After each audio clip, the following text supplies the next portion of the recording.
chair is definitely better assistant than I am. Yes. It's hard to get to the right place here.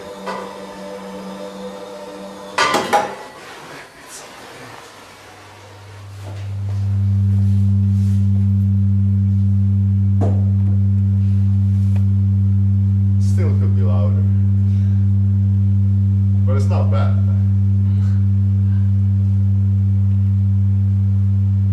It's a nice problem to work on the physics of what happens inside here. Okay, let's press on. So you mentioned it must be at the 1/3 of the whole length. I don't remember. It's something like 1/3. So the position is very important. Yeah, absolutely, yeah. Absolutely.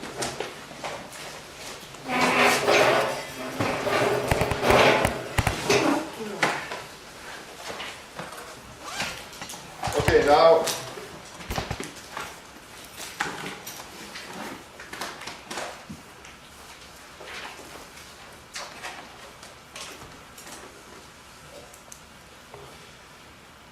when we calculated the energy for our gas molecules,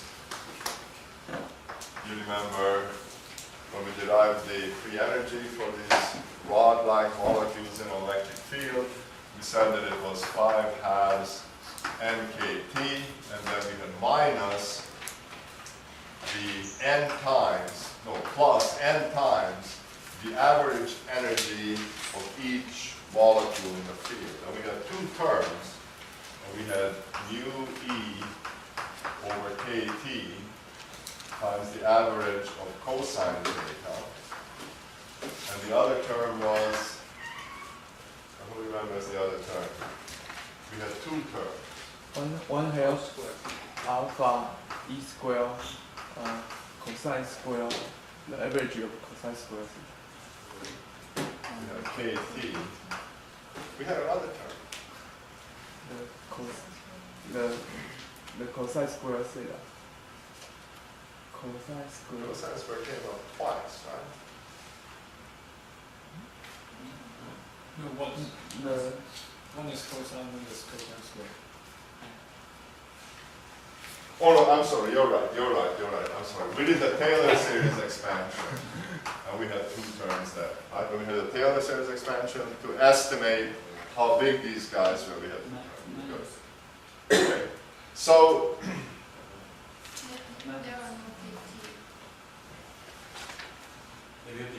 I'm sorry, no KTs, yeah, I'm confusing two things.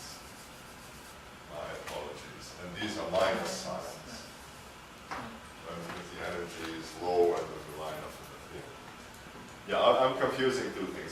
We also estimated how big these guys were, and there we had the KTs. Right? Okay. So the main point is that if we look at some quantity like the average energy of these rods, we naturally come up with quantities that are important, which describe the average orientation of the particles. And this guy tells you which way the permanent dipole along the molecule is pointing. And this guy tells you which way the rod is pointing, even if you don't have a permanent dipole. So the symmetry is different. If I rotate a particle n for n, this cosine will change sign. If I have a permanent dipole, it will be happy pointing one way, but unhappy pointing 180 degrees away. This guy isn't like that, because if I rotate it 180 degrees, I get exactly the same result. Okay? So these things have different symmetries. This is sensitive to 180 degree rotation. This is not. So that's an important point. Okay, but what I want to say now is that, so one way of describing orientational order is in terms of this cos theta and its average, and cos squared theta and its average.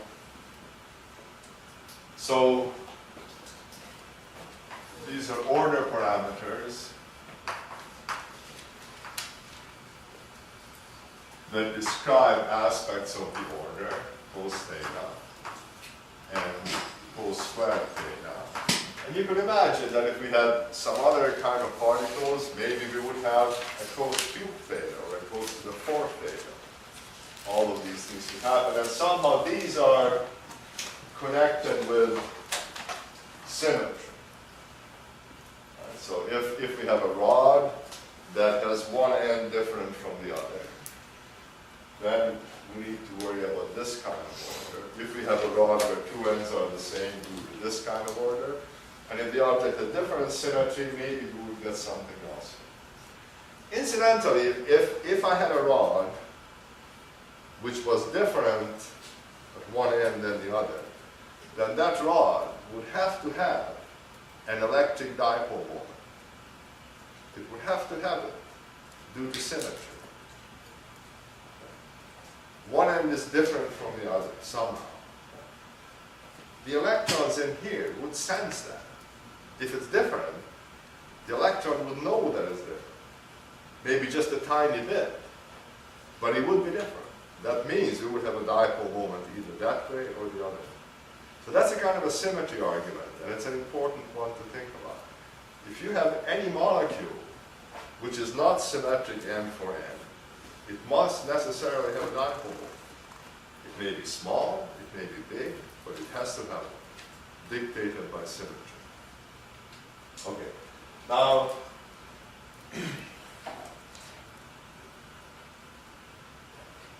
this is a kind of a nice order parameter, because if the system is random, if the rods are pointing every which way, the average of this guy is 0.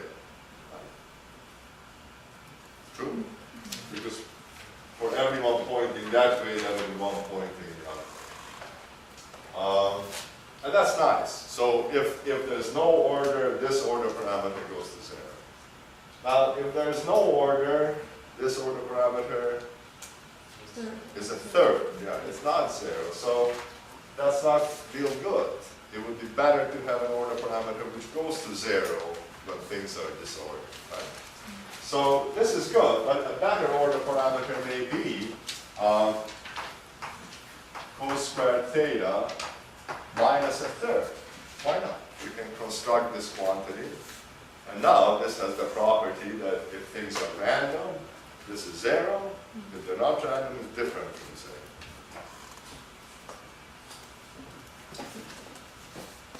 0. Okay, well this is good. Maybe this is a useful direction to go in.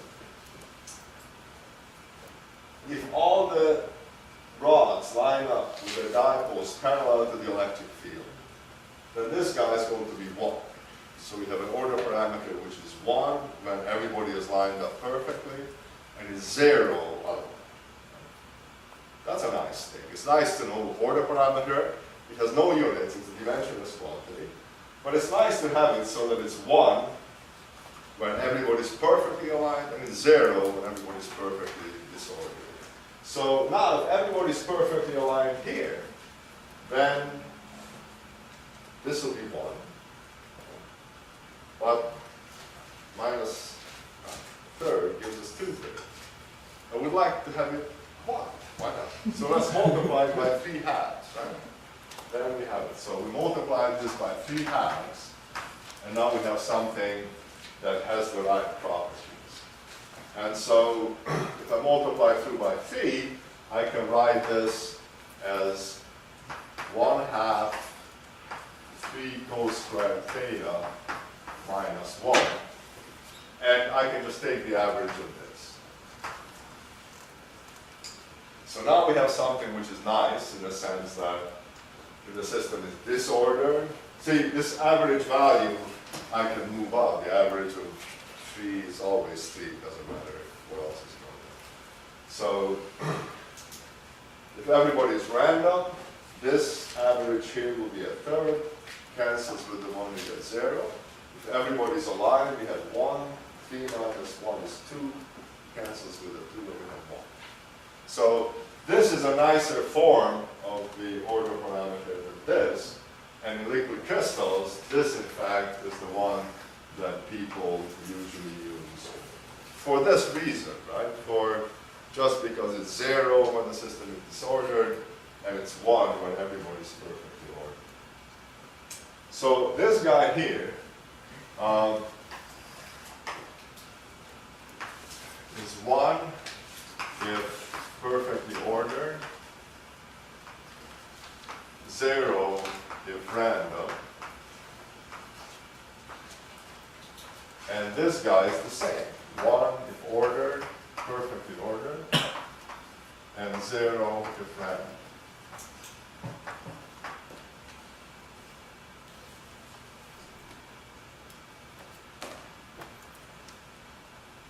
But what happens if theta is 90 degrees here? Suppose that all the molecules are aligned perpendicular to the electric field. For some reason, we hold them perpendicular to the electric field. Then this guy becomes 0, and you get minus a half.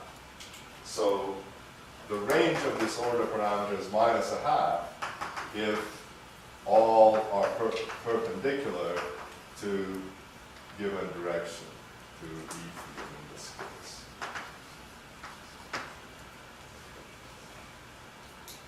This guy here is kind of similar. It's minus 1 if the dipole is opposite to the electric field.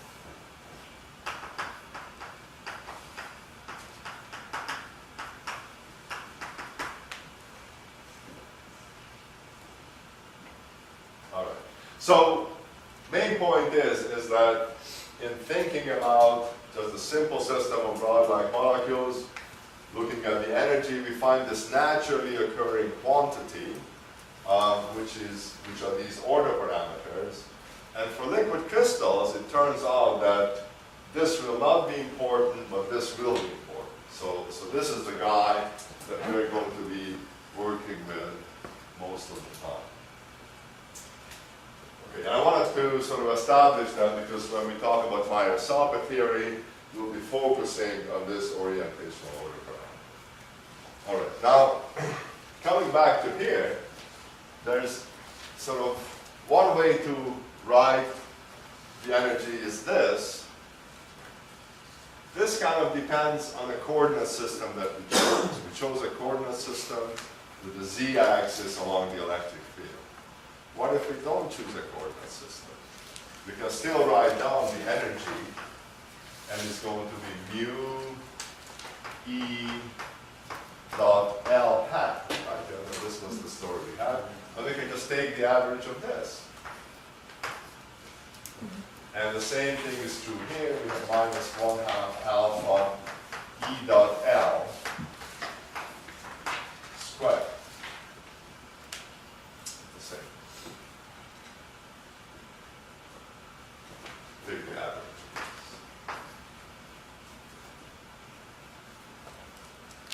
Now the electric field is a constant. We have lots of different molecules and their orientation changes, but the electric field is constant. So it's nice to pull out the electric field out of here. So this guy we can write as mu E, which is a vector, dotted with L hat, the average of L hat. Now this is coordinate free. Now how would you actually evaluate this quantity? Well, you take a photograph of your system, you go to each molecule, you measure L hat for that molecule. It will be some little unit vector, you look at its components. And then you average these. You go to every molecule, get its L hat, add all these together, divide by the number of molecules that you have. Experimentally, that's in principle how you could determine the average of L hat. So it's really the same as this, except writing it this way means that you don't have to specify a coordinate system. This statement is always true. Okay, that comes the notion that, wow, this is kind of nice, pulling on the E. Can we do it here? Well, it's more complicated a little bit, because things are squared. But let's try to do it anyway. So imagine that what we have here is an E dot L and an E dot L. We write them two side by side. And I'm going to pull out the E from each of those. Then I will have something that looks like 1/2 alpha EE LL. And I remember that what I'm really doing is a dot product of these guys and a dot product of these guys. But whatever is going on, I can do this, do the average, and then do the multiplication later. So I want to think a little about what this is. Okay. This is just the quantity inside before we do the average. This is just a vector. So what is this? What happens if I have two vectors side by side? I Unit that's vector. the y vectors. The what? I unit vector. Identity. The identity. Yeah. The identity is the same all the time.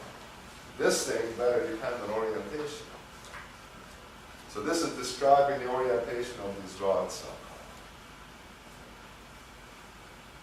Well, one vector by itself is a set of three numbers in 3 dimensions at least, right? So what would this be? One. It would have to be more than 3 numbers, kind of, like this, like 2 L's instead of 1 L. It depends on how you multiply it. I multiply it like this. I don't multiply these guys together. I just write them down, 2 vectors side by side. So when I have 2 fields, I can take the dot product corresponding. So it should be something when you multiply by a vector, you give out a vector. So it should be a matrix. Yeah, very good, very good. Yeah. So it's a matrix, and in fact it is a tensor, and we might as well get familiar with these things. So this guy is a vector, and this is a tensor. So ask yourself what would happen. We know what this stands for. This really stands for the dot product of this guy and that, this guy and that. If I only do one dot product, then I still end up with a vector. So this has to be some kind of a matrix. Okay? So this is called the outer product of 2 vectors. It is often written with a sign like this, but I don't like to use it. So I won't. So in this course, if you see 2 vectors side by side with no dot product between, it means that it stands for a matrix, which is in fact a tensor.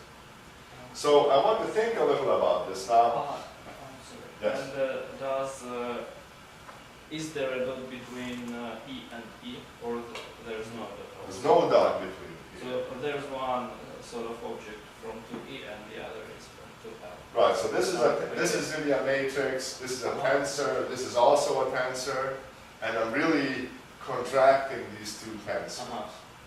Okay, so let me say what LL is.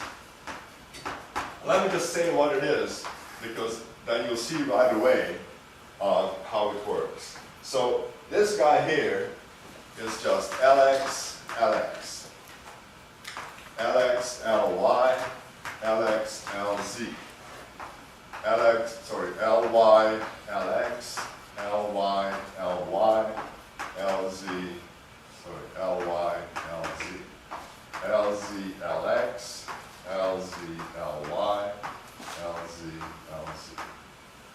So let me just assert that when I write this, I mean that. Okay.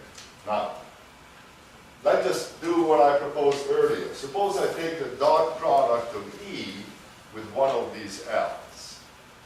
That is just like multiplying this guy with E. So, okay, so everybody happy with this so far? This is just a definition. So if I were to take the dot product of E with one of these L's, that's just the same as multiplying this with E. So if I multiply this guy with E, it's the same as writing EX, EY, EZ here.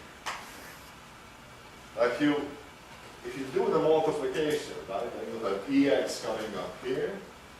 So you get LX, EX, EY coming up here, I have LY, EY, and EZ coming up here. So this first term is just going to give me LX times E dot L. The second term, LY, E dot L, just like that. LZ, E dot L. So this guy is just E dot L times L hat. So if I do one dot product, it's the same as multiplying this matrix by E, and that gives me that. And if I do another dot product, it gives me that thing squared. So this is a second rank tensor, and it's a really useful quantity. So let me go back to this notation. So this is a second rank tensor. And we'll talk more about tensors in this course. And they're just really practical and useful things and nothing to be nervous about. Sometimes people do the tensor stuff. It's really difficult, but it's actually really, really simple. So one way then of specifying the orientation of our molecules is not by thinking about cosines and cosine squared. Instead, thinking about the average of a vector and the average of a tensor. And this tensor is just a matrix. I go to each molecule and I look at L associated with that. And note that for one molecule, I don't know where to put the arrowhead, right? Here's a molecule. You know, where does L point, this way or that way? It doesn't matter, right? It doesn't matter because wherever you put the arrow, you always get the same answer. So this quantity respects the symmetry of the rod, and it doesn't change if you turn the rod end for end. So this has a right symmetry to describe the orientation of the rod. So you want to know what this is for a particular molecule, you just go to the molecule, put the arrowhead on either end, makes no difference. Now you have the components, the three components of a unit vector, and you just form these products, you multiply them together. Whatever number you have for Lx, square it. Lx times Ly, Lx times Lz. Okay? So for each molecule, instead of making a vector and then averaging all these vectors, for each molecule you make a matrix, tensor if you like, and then you average these tensors. You add all these matrices together. That means you add all of these terms together, all of the corresponding terms together. You average, you add all these matrices together, element by element, divide by n. That's your average, LL tensor. Okay? That's good. So,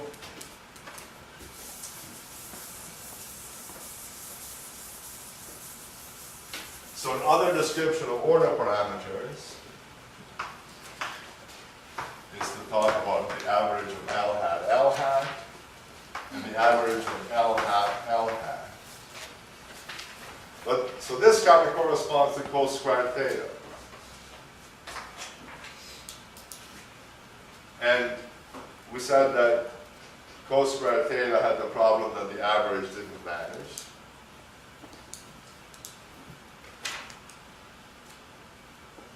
What happens if I have, let me ask this one question even though we're running over.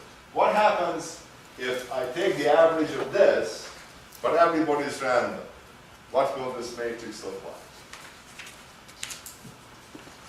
Should be 0. Should be 0. Yeah. Or No, should be 1, 1, 1 on the is it? symmetry line. Well, good, but And first of all, let's look at the off-diagonal elements. Are these this LZ, LX, or LY, LX independent? Well, we just have these rods in space randomly oriented. That's what we have. The off-diagonal elements will vanish, right? Because for every Lx, there will be a corresponding minus Lx somewhere. Right? So when you add these, the off-diagonal elements will vanish. The diagonal elements are positive definite, right? You're always squaring something. You know, it can't possibly be, you know, less than 0. And if the thing is random, then these guys have to be the same because all directions are the same because the thing is random. So in an isotropic system where there's no order, we only have the diagonal elements left, and the diagonal elements will be how big? The diagonal elements will be Lx squared, Ly squared, Lz squared. 1/3, yeah. The sum has to add to 1, it's a unit vector, so it's going to be 1/3. So the nice order parameter to have then is a thing that vanishes in the isotropic case, so we have to subtract from it this case of 1/3, 1/3, 1/3. And we want to make it so that it ends up being 1 when everybody's perfectly aligned. So the order parameter that we really want to have is just the same as before. It's 1/2, 3 L hat, L hat, minus, now before we had co-squared here, right? Now we don't have co-squared, we have L hat, but before we had a 1 here. But this is a second rank tensor, we have to put a second rank tensor here. So we have to subtract here a guy which is just 1, 1, 1, 0 everywhere else. And that's the identity that Suplik mentioned already. And so now we have something nice. And this is the order parameter tensor for liquid crystals that you've heard about. It's a second rank tensor and it means that. Okay.